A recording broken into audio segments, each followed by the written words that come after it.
Okay, so today on Discover Wordsmiths, a very exciting conversation for me. If anyone's been following along on this podcast, I've had several interviews with some people in the video game industry where we talked about storytelling in video games.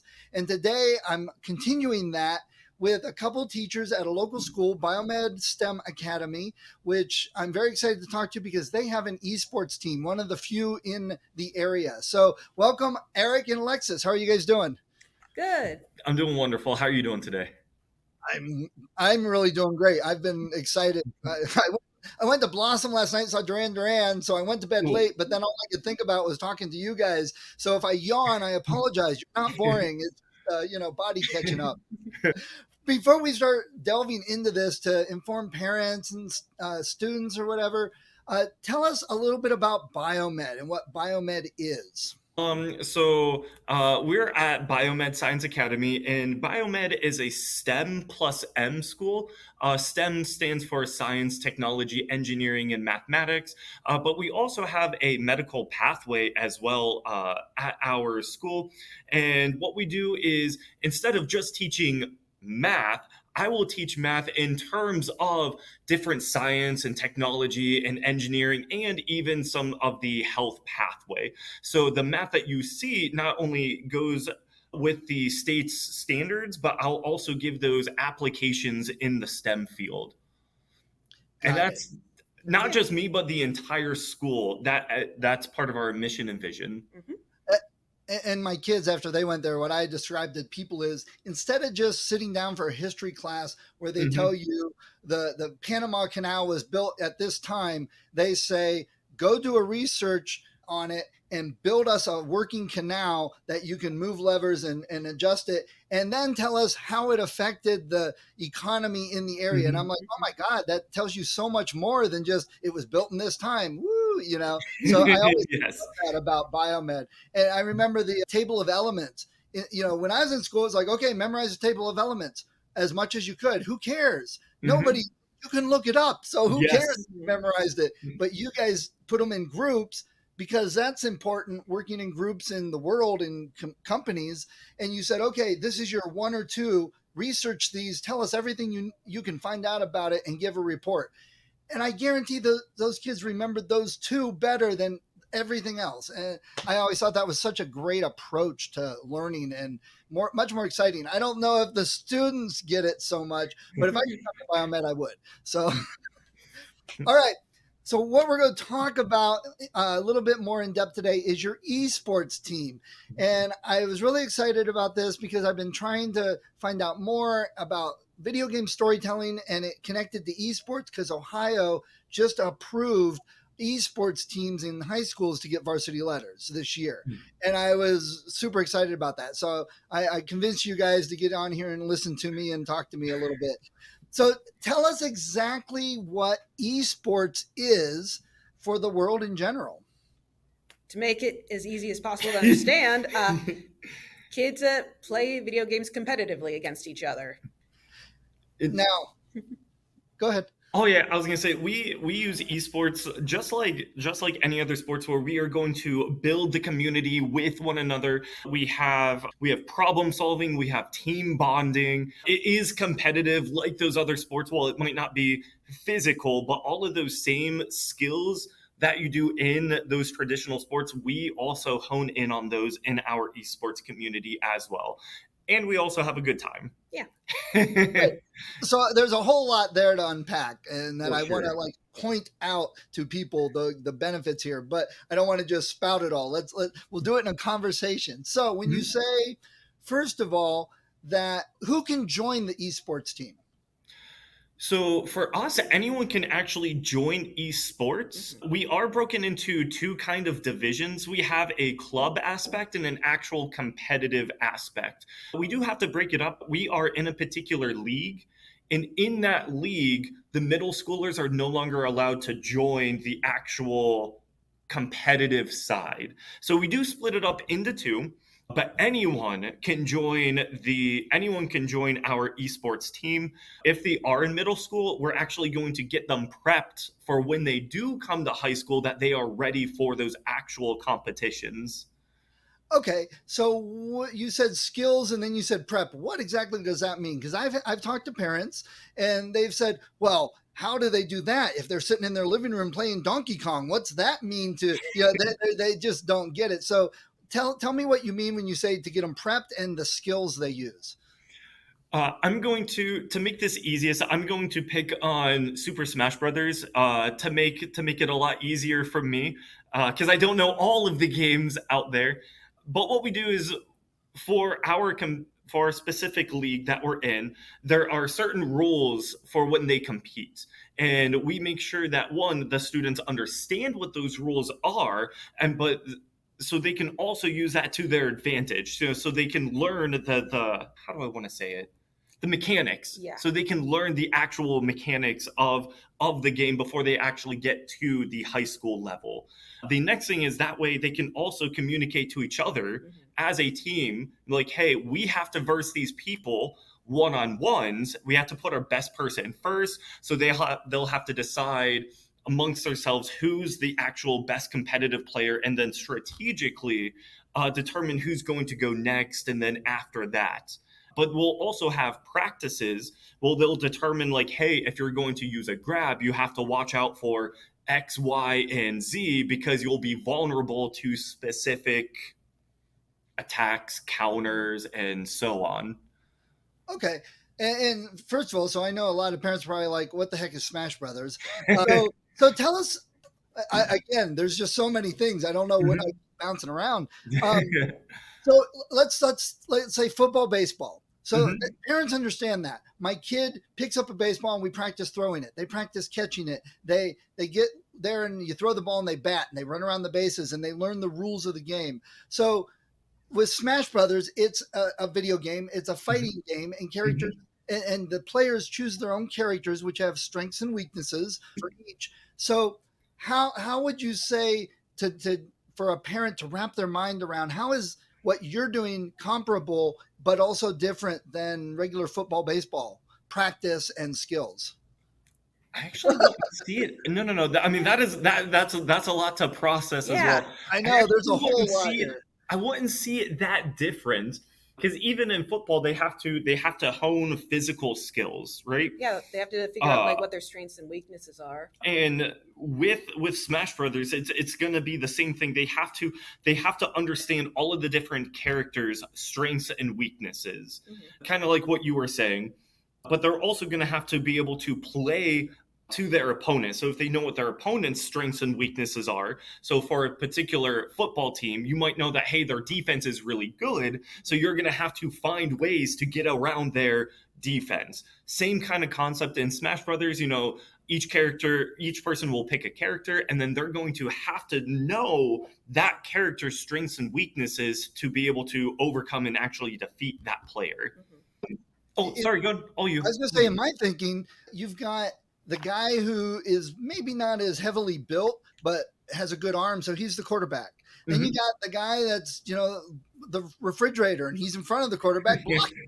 Then you got the little wiry guy that has quick feet and he runs and catches, but you might have two guys. One guy you can pass it to him and he'll hang on to it and run like the Dickens, whereas another guy can run fast and catch it better. So that's the same thing here. It's just that they're using the avatar of the video with the controller. The one pushback I get from a lot of parents, and I've heard this from multiple, is, well, this is going to just change our culture. And I point out that football has not always been a high school equivalent class or thing. It's only been within several generations. And we've changed that. Golf is a sport now in high school that kids can play. And golf is not the same. It's a single player thing as opposed to a team thing. So this is just another extension in my mind.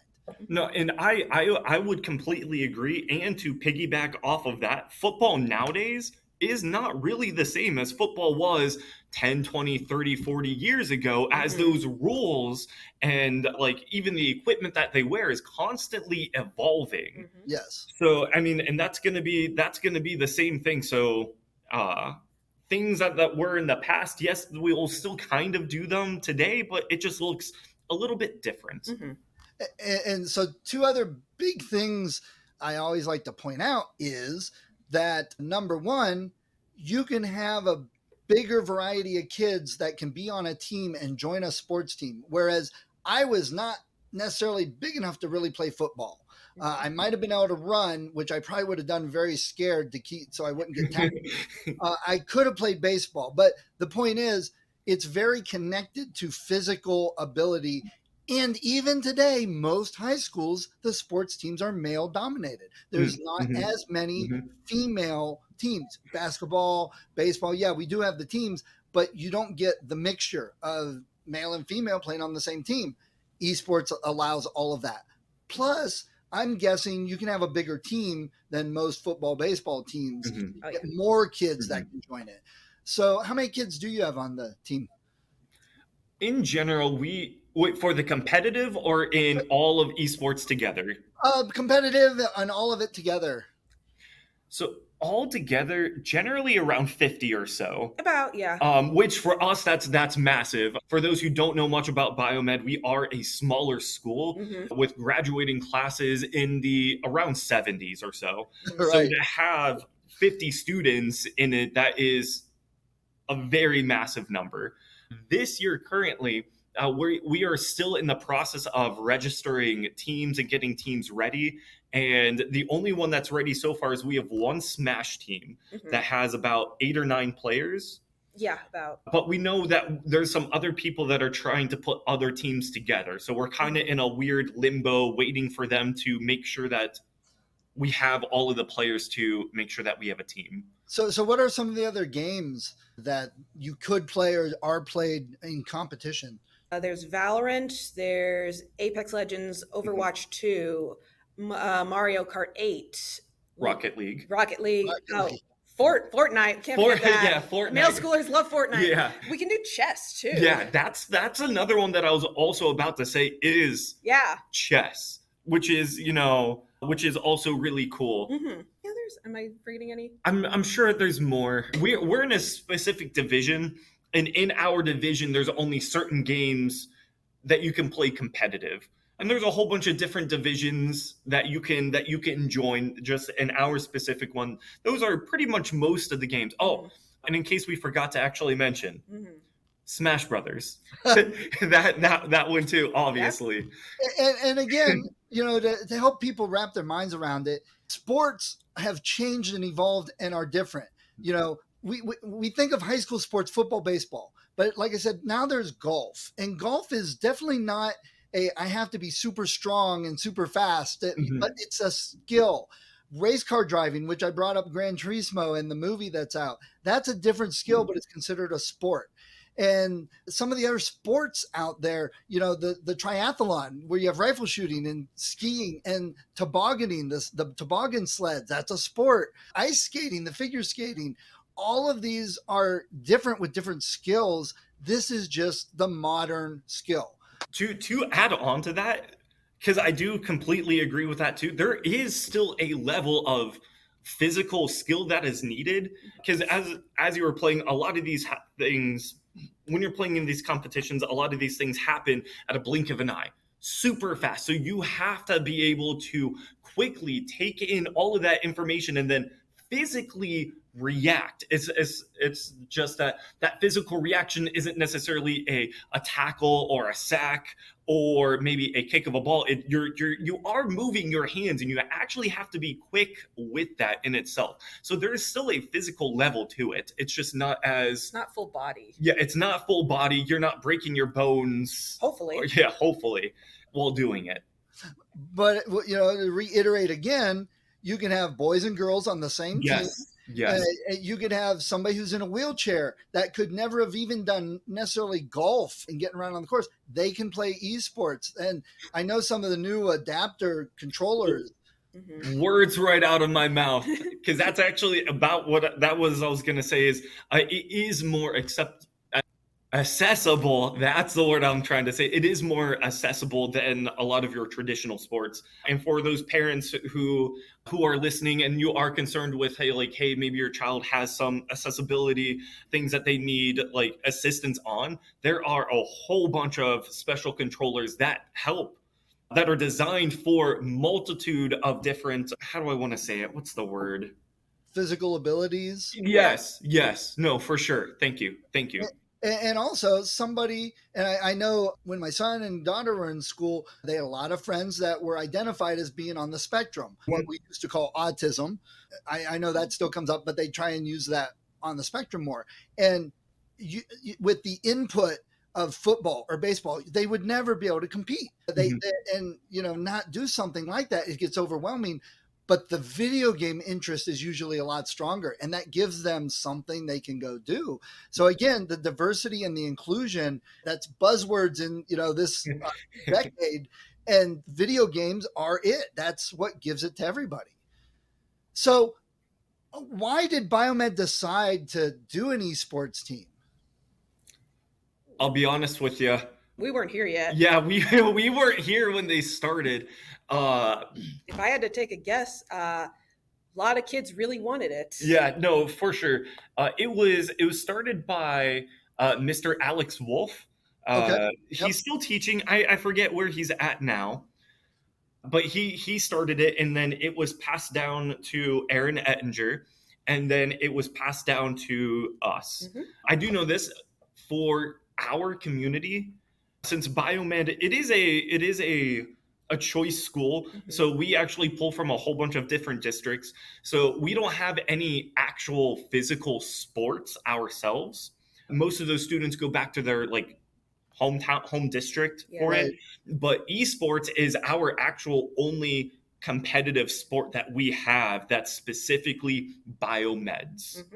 And it's also really nice because everything is done at the actual school, that we can host the entire esports right here on campus. Nice. So do some of these kids have some big rigs, some pretty impressive setups for their home stuff?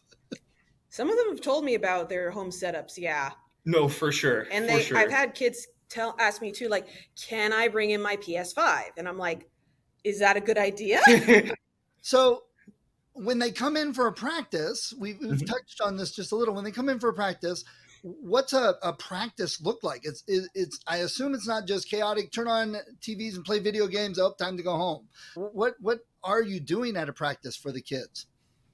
So each week or every other week, we will have a little mini lesson before we actually start our competitions, not our competition, our practice. Yeah. And in those mini lessons, there are things on like community and respect and being a team player. So we'll have tiny little conversations about that. It's easy to forget that we're dealing with Children. Young ones, yeah. And so some of these things, like they're still trying to build these skills. So we'll have a conversation about that. And from there, though, it does kind of depend on each team and their strengths and weaknesses.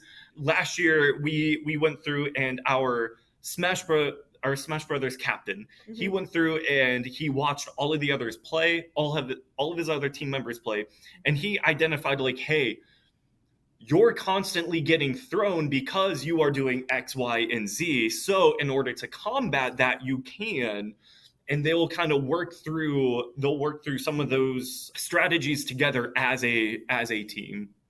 Nice. And then who do you compete against? Because I know the new generation, young generation, the studies are showing that they're less interested in traditional sports. They're not watching football, baseball, basketball as much. But Markiplier and PewDiePie got them thinking otherwise, and I know these kids watch the Twitch streaming like constantly. So who do you compete against, and who watches these? And, tell us a little bit about the competitions. Just the different schools that are also in our league. They kind of come up with a schedule for us to be like, oh, this week you're going to compete against this school. First school that came to mind, Akron STEM. Yeah. They're one. One also thing, so we are in the division, and what's kind of unique again with esports compared to your physical sports is we play all of our competitions actually at the school. So we'll play people that are 2, 3, 4 hours away, still in Ohio, but we'll be able to get on at the same time. We don't have those long bus rides to get to one another. So really, like Alexis was saying, anyone in our division, we're just putting a roster. They come up with it for us, and it's not always the same. I do know that they're working on some of the fine details for that. I will say, I actually don't know who we're competing against this year because they haven't completed those rosters yet. Yeah, me neither. The season starts in January or something, right? Is that it? Yes and no. Okay. So if you think of your traditional sports, football is just in the fall. Generally, like track is in the spring. We actually have both a fall and a spring season. All of the same games are played in the fall and in the spring. So for the fall, chances are only our Smash Brothers team is going to be ready to start competing. And we have scrimmages this week, and the actual season starts next week. But in January, we have an opportunity to reorganize ourselves. So the Smash team will probably want to play again. But as I was saying earlier, there's people who are interested in like Overwatch and League. If they miss the deadline for this season, they're always able to get their team together and play in the spring season.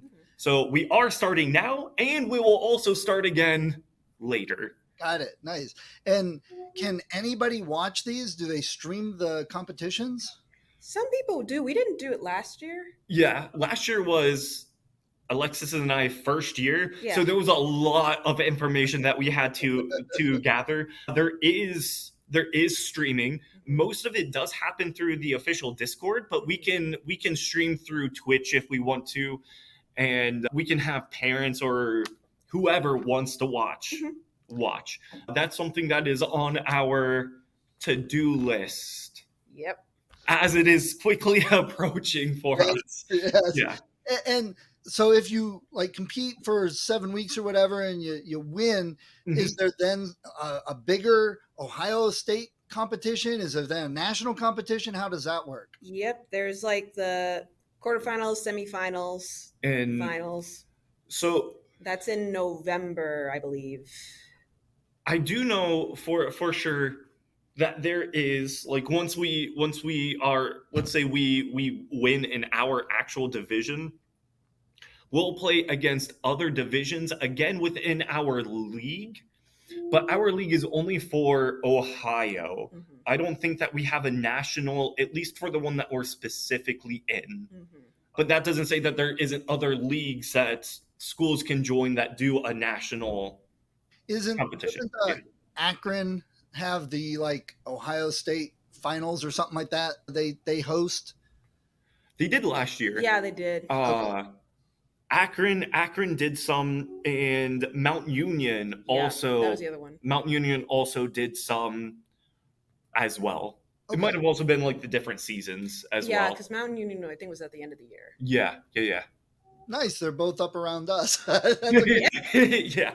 But again, you should be able to stream it, not necessarily have to travel. Sure. But I think it'd be exciting to go like to Akron and see all these teams actually competing with the video games, because I've had many kids come through the house, and video games have always been a thing. And I'll tell you, so if you guys played the kids, you get your butts kicked.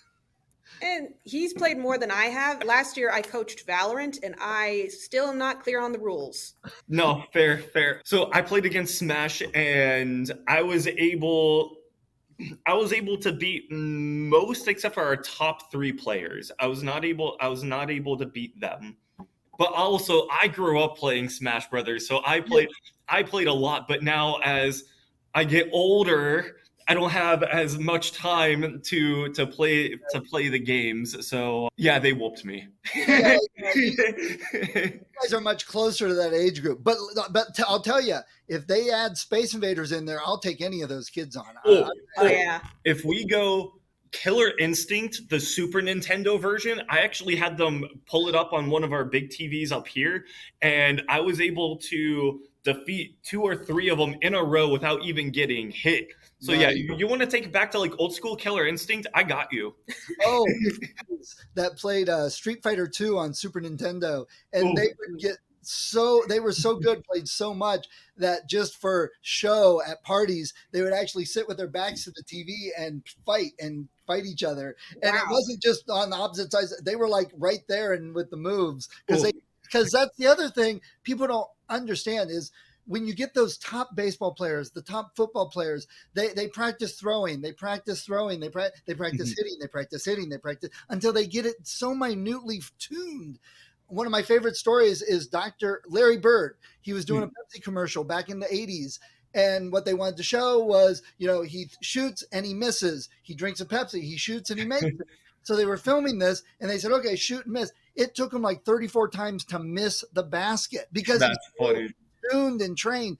And that's what these kids are really doing. I can sit down and I can play a video game. So I won, but these kids are like immediately pro level in the game against other people who have been playing it for thousands of hours. And the skill level is unheard of at the normal person level. And I think parents still regard the video games as, oh, that's a kid's thing, but it's growing beyond that. And these kids are definitely highly skilled at what they do. And again, I feel like for those parents who are still skeptical, again, like there are skills with those hand-eye coordination and to be able to just quickly interpret what is happening in that specific scenario and to react appropriately. Like that is very difficult to do. Yes. And I've been pointing out the Gran Turismo movie kind of shows that video games lead into real life as much as anything else. That's only one kid that actually joined the actual racing circuit after training on video games. And how many times have we heard the stories that combat pilots using drones now have been trained on video games? I will say with our military, they have also started using things like Xbox controllers on their like bomb defusal robots and stuff like that. So even being able to navigate a video game controller such as the Xbox controller, if they go into the military, they literally might be using it if they go into something like bomb defusal, which is really cool. And I've also been telling parents that the reason the OHSAA approved it for varsity letters is because so many schools are recruiting for college for esports teams, but they were having to go outside of Ohio because we didn't have a lot at the time. And now there's like 200 and some schools that have esports teams, and parents are like, what? And the kids, oh my God, it's so hilarious because the kids go, wait, I can get a college degree by playing video games. I'm like, yeah, I keep playing Overwatch. And the parents are like, oh my gosh. And it freaks them out a little bit. The younger parents like you guys, not quite as much. They get it a little more. But if you start getting parents with kids that are teenagers and they're in their 40s or so, they don't always get it. And you tell them, yeah, these kids are getting scholarships to college. Maybe not all full scholarships and maybe not, full rides and stuff like that. But it's starting to happen and it's going to come. It's growing bigger every year, I think. All right. So anything else you guys want to add or say about the esports teams that I missed asking you about? I don't know. I don't think I heard a lot. It's always a good time. I don't know. I don't think I got anything. I always connect it to that the video game industry is bigger than movies and pro football put together. And that's a number I throw at parents at how big the industry is, and that there are plenty of companies looking for not just programmers. Video games have grown beyond having to program to be in video games. There's so many jobs in the industry that it's a good one for kids to actually think of as a career. It is not just something the nerds do. It's something a lot of people do. That wasn't quite the case even a decade ago. No, for sure. So the one I love throwing out, I printed it off from Indeed.com, is Blizzard was looking for narrative design storytellers starting at $98,000, no college degree in the requirements. Wow. And that's just the one I used to shock parents. So go ahead, Eric. So I'm also thinking with that. So definitely the Creative storytelling is a critical part in video games, and it's really cool to see those who want to be writers and authors and stuff like that. Being a creative storyteller for a video game industry is absolutely phenomenal. Mm-hmm. And even if you didn't want to do that part, and if you're thinking like, oh, it's just video games, working for a company like NVIDIA, they make graphics cards.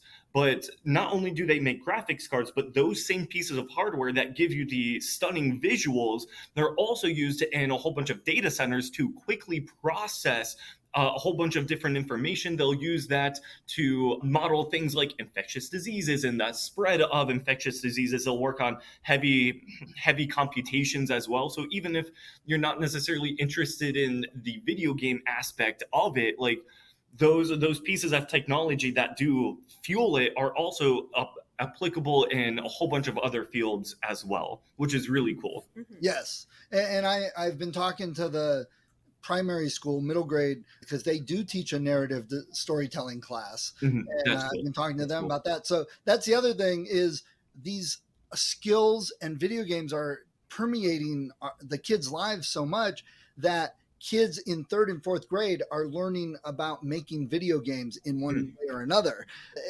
That also, I think people need to understand that kids that don't know anything about video games or anything to do with the coding or how they work, they're going to be a little bit behind in the coming world because it's permeating the life more, and there's more of that available. So I love that BioMed's that progressive with 3rd graders doing it. On not necessarily eSports as a whole, but like kind of like games and education. Have you heard of Blue Kit? No. So Blue Kit is it's where you play a whole bunch of different games, but in order for you to complete an objective, you have to answer a whole bunch of different questions. And what we as teachers can do is we can input our content into these questions that students have to answer. And depending on how many that the students actually get right, they'll be able to like move so many spaces or collect so many things. So we can actually still use video games as a way to get students to study and to work hard, but we're also keeping their interest at the same time. So they want to do well in this game. So the only way to do well in this game is to actually study and learn the things that you have to learn. So even as educators, we can leverage the idea of games to get students to learn the things we need them to learn or want them to learn. Get them where they're at, not where you think they should be or where it used to be. Yeah, because if you're... Oh, yeah, so no, sorry. Yeah. No, please, it's all you. Oh, yeah, I was going to say, compared to just skill and drill, like, hey, do 20 of these, then students are bored, dozing off, and they're not going to do anything. So, right. Yeah. Yeah, you have dysentery and you've died. Yeah. So that was something I thought of. Going back a second, some of these games are on multiple platforms. PlayStation, Xbox, Nintendo usually has their own games, and then some are on like PCs with Steam and all that. How is there like guidelines on this game played in the league is going to be on this platform, or how does that work? Because some of them are cross-platform and some are not. The cross-platform ones, you are allowed to play cross-platform. Yeah. I do know that. Yeah. But then there's like Smash and Mario Kart. There's some games that are specific to a system or a launchers. Like, for example, Fortnite has to go through the Epic Games launcher. Mm-hmm. So there are some it does just depend, but I can tell you this though. If there's a game and the students are able to play it on PC, they're playing it on PC over a console. Yeah. Most of them are really good at the mouse and keyboard compared to the actual controller. Mm-hmm. Okay, that's interesting. But that's expected. I mean, they start off with BioMed with computers, and they have computers for everything for their whole careers. It lives with them. I know my son still uses his laptop 5 years out of school. So it's getting a little old. But like, what about, I know I've heard a lot of gamers, they will use wired controllers because they're more responsive than the wireless. What do you do for Nintendo? Do they get wired Pro controllers or do they use Joy-Cons? We got a Switch, so like we have the Joy-Cons ready to go already. And did anybody use a wired one last year? I don't remember it. We had a couple people use a wired, not many, but some of that, for us at least, does come down to funding. Anything that we get for our esports team, we have to either find grants for or we have to fundraise. So last year we did a fundraiser and we were able to buy a Switch, and we were also able to buy a copy of Super Smash Brothers. But this year we're going to also do some more fundraising because our computers are a little bit older, and we want to keep things as up to date as possible. Right. Yeah, I bet the computers get way more expensive than the consoles. Oh, for sure. Yep. For sure. All right. Well, guys, I love talking to you. It's been great. I know you got class coming up. I have another meeting soon. I appreciate you taking the time, and I'd really like to stay in touch, find out how the season's going with the kids, what they're doing. And then if you have fundraisers or if you have something, going on, keep me in mind on your list and shoot me an email. I'd love to stay involved in knowing what's going on, because you guys are a mile away or 5 miles away. Cool. I think it's awesome that you've got this and you're doing it. So thank you guys. No, thanks. You. That would actually be really appreciated too. Yeah. Let me know. I don't have a huge audience in the area, but I do have some people. If there's a fundraiser, that was something else. Do you guys have team name and jerseys and stuff?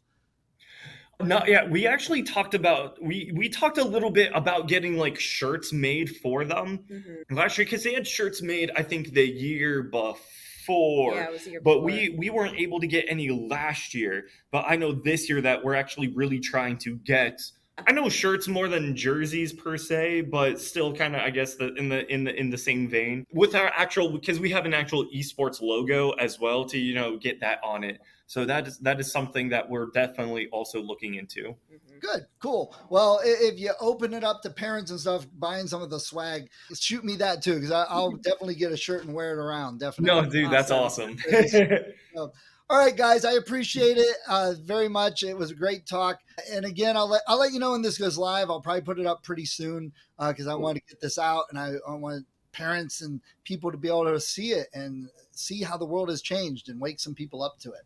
So thank you guys very much. Thank you. Have a good night.